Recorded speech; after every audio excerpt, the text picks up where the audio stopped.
Olá, queridos.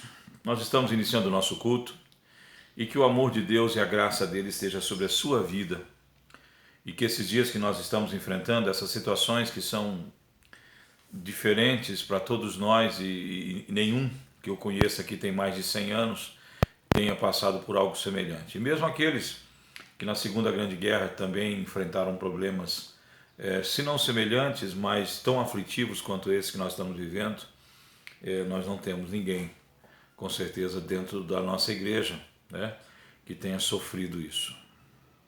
Porém, esses dias de sofrimento inédito para nós é também um tempo, um momento para que nós possamos refletir a quanto anda a nossa fé, quais são os caminhos que o nosso coração conhece de verdade, quais são as esperanças que nos sustentam de verdade e qual é o poder desse Deus que verdadeiramente nos sustenta.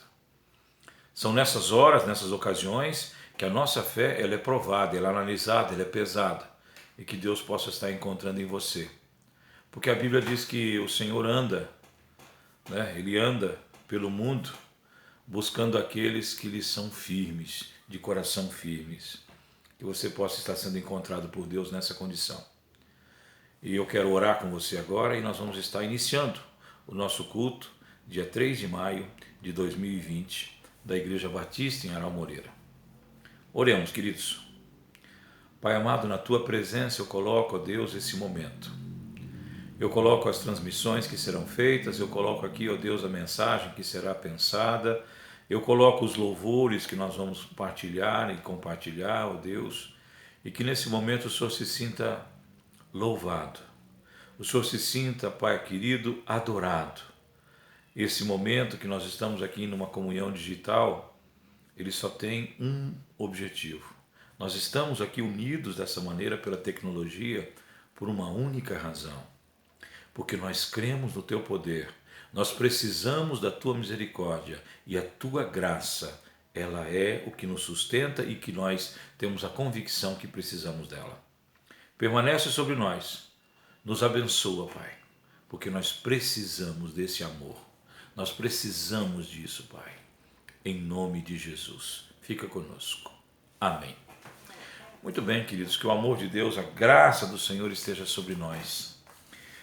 Quero deixar alguns avisos rápidos aqui. Na sequência nós teremos 2 cânticos que eu quero que você partilhe com a tua família. Elas serão músicas que terão a pauta, terão a letra, né, melhor dizendo, e que nós possamos cantar mesmo, glorificar, louvar, exaltar a Deus. Antes nós teremos uma leitura bíblica, né, que na sequência aqui da abertura eu vou passar essa leitura bíblica para vocês e eu quero que vocês façam na sua casa. Eu vou colocar ali impresso, né? Mas você abra a tua Bíblia e leia com a sua família. Faça de maneira participativa, né? Aqueles que já leem, no caso de crianças pequenas, participe, cada um lê um versículo até o final. É um texto muito bom, eu depois quero fazer um comentário sobre ele, não é a nossa pregação, mas eu quero que você tenha contato com essa palavra que está lá no livro de Joel, tá?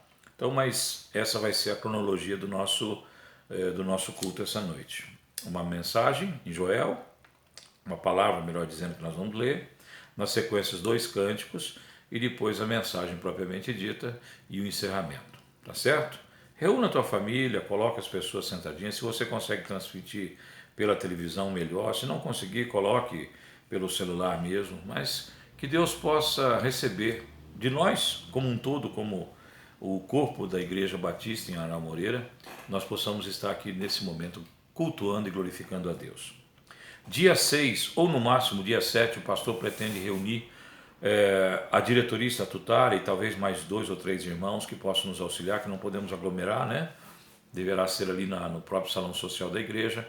Nós teremos uma reunião para avaliação das circunstâncias, da situação que envolve a epidemia na nossa região e as providências para o reinício das atividades da igreja, né?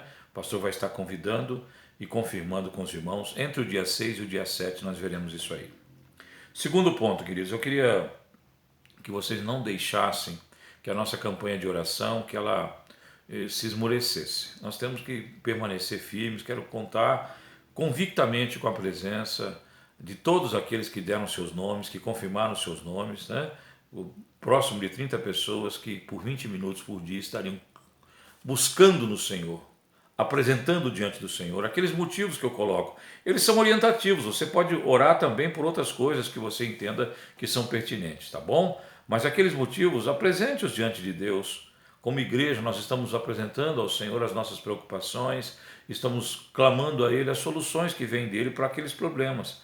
Mas você também pode apresentar os seus pessoais, particulares. Pode apresentar ali o que você quiser no teu momento de oração, tá certo? Mas não deixe esse momento se apagar, não deixe de transformar isso numa prática. John Piper, né, que é um homem atual, um homem que chama muita atenção das pregações evangélicas nos dias de hoje, ele tem uma frase que ele diz o seguinte: o primeiro ensino que ele dá sobre oração: crie um horário e um lugar para orar. Que você tenha um horário e que você tenha um lugar específico para orar, que aquilo lá se torne uma rotina na sua vida. E esse tipo de ensino nós vemos na vida de muitos homens de oração. Por exemplo, John Wesley, ele tinha essa prática, ele tinha um lugar próprio e um momento, a hora certa em que ele dedicava ali a oração, tá certo? Muitos de nós, pastor, tem hora que dá certo num determinado momento, eu oro. Amém, queridos. Mas se você quer ter uma vida de profundidade, estabeleça essa rotina, porque você vai, se você tiver sabedoria, você não vai começar teu dia antes de falar com Deus, antes de ter nele a orientação para aquele dia. E você vai ver a diferença que isso pode fazer na sua vida, tá certo? Os nossos plantões, daqui pelo menos até o dia 6, dia 7, permanece, né? O pastor vai estar ali, ele anuncia com alguma antecedência. Se você quiser passar ali por algum motivo, até conversar com o pastor, pode procurar o pastor fora do horário dos plantões. O pastor está à disposição de vocês 24 horas por dia, 24 horas por dia mesmo, queridos. Não importa a hora que você precisar, entra em contato, procura o pastor e eu estou aqui para te atender, tá certo? Logicamente com os cuidados que nós precisamos, né? Talvez uma luva, talvez até mesmo uma máscara, né? E talvez até mesmo uma luva, mas eu estou aqui para te atender, tá certo?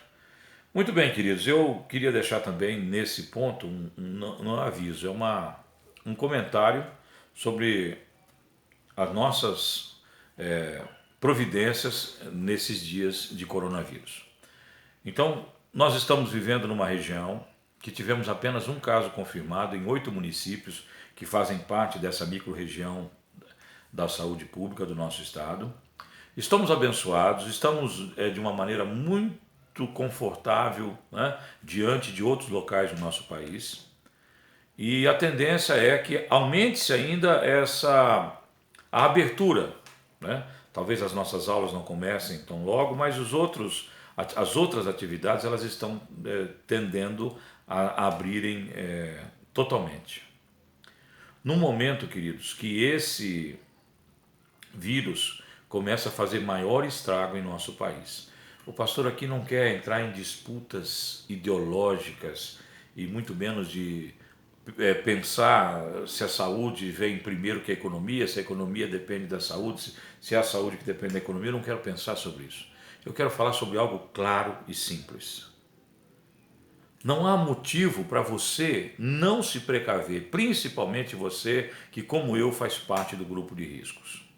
Queridos, até se você não tem problema de saúde nenhum, mas você está acima do teu peso, saiba que a obesidade, por menor que seja, ela te inclui dentro dos 4 grupos que mais problemas têm quando são infectados pelo coronavírus.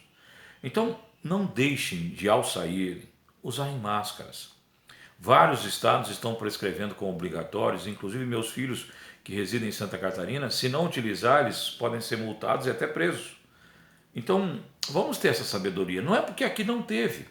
Porque a única coisa que nós temos que compreender é o seguinte: a beleza da misericórdia de Deus sobre nós aqui é que nós não tivemos nenhum caso ainda. Porém, percebam uma coisa: nós também não temos nenhum leito. Quem tem leitos com respiradores é Ponta Porã. E são 8 cidades que são atendidas por Ponta Porã, com de 10 a 12 leitos, que é o que eles possuem, viu, queridos? Então não precisa ter ninguém na UTI, por outros motivos, que sempre tem, para que nós saibamos que 10 ou 12 leitos são muito poucos para nós. Então, vai abrir a economia, vamos começar as atividades normais, mas façam com prudência, tá certo? É só essa palavra que eu queria deixar. Lembrem disso. Tivemos um caso, porque estávamos fechados. Vai abrir. Em alguns estados, como Santa Catarina, em 4 dias dobrou-se a quantidade dos infectados em algumas localidades. Então vamos ter cuidado, vamos pensar um pouquinho sobre isso, né? Não é questão política, não é ideológica, é de prática e de pensar que nós temos pessoas que dependem de nós, tá certo? Esse cuidado não é exagerado, tá bom? Muito bem, queridos, esses são os nossos avisos, então vamos continuar no nosso culto.